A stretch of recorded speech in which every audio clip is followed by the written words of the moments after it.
A teenage rock band solving crimes between gigs. A bongo-playing dog named Too Much. All with the title, Mysteries 5.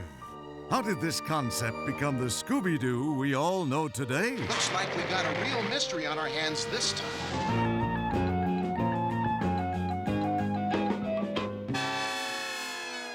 When Scooby was being developed, I was vice president of daytime programs for CBS, which included the children's schedule on the weekends. ABC put an animated version of the Beatles on and just beat the daylights out of CBS.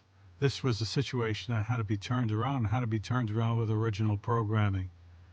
And at that point in time, there was only one studio to go to for really dependable material, and that was Hanna-Barbera. Bill Hanna and Joe Barbera had produced theatrical cartoons for MGM for years, and the theatrical cartoon market had dried up, so they started producing them for television with Rough and Ready and Huckleberry Hound and Quick Draw McGraw, and they had Frankenstein Jr. and The Impossibles on CBS. Joe Barbera and Bill Hanna also were extremely creative guys. They came out of Tom and Jerry and did all those wonderful shorts. They did Yogi Bear and the Flintstones and Top Cat and Jetsons. I figured the way to beat the Beatles was to move on to the next thing. And my feeling was that the next major move was going to be comedy adventure. To take the basic adventure form, but put a twist on it.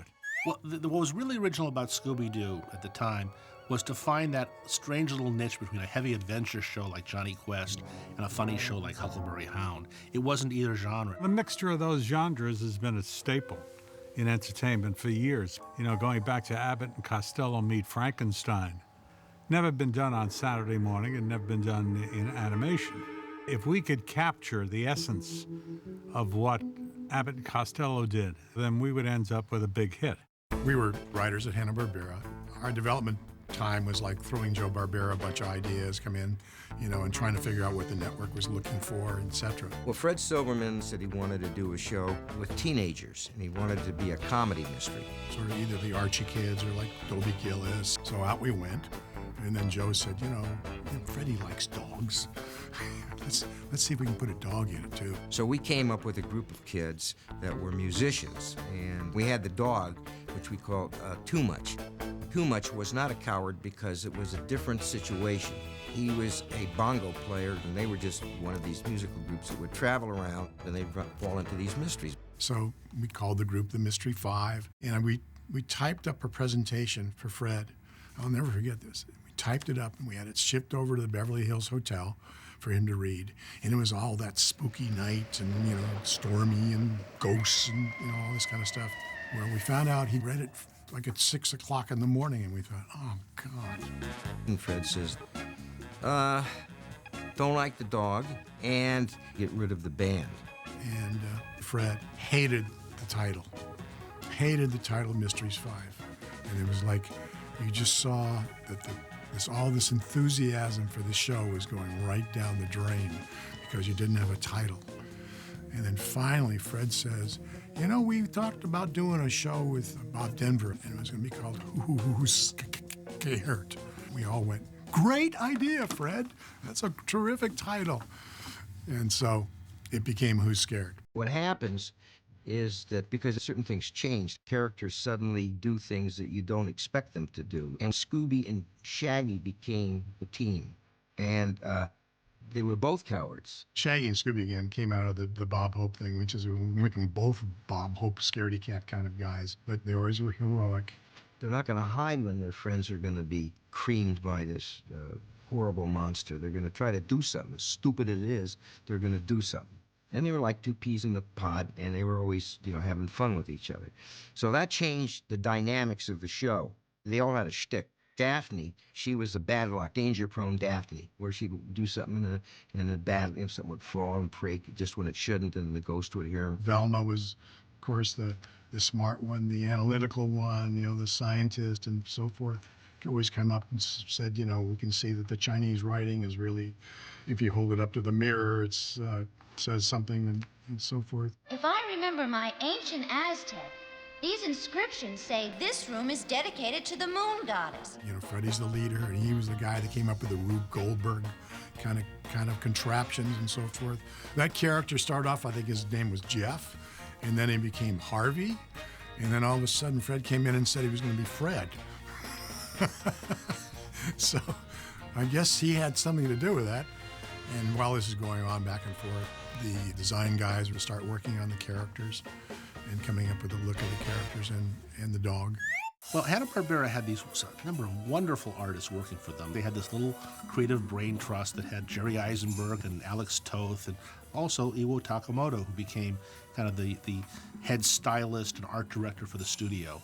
And what Iwo did was come up with designs for a lot of the characters that were simple, and yet the characters have life and they have expression. From a visual standpoint, I use an approach in which I would use almost a geometric series of shapes that I felt that they were talking about in their description of the characters.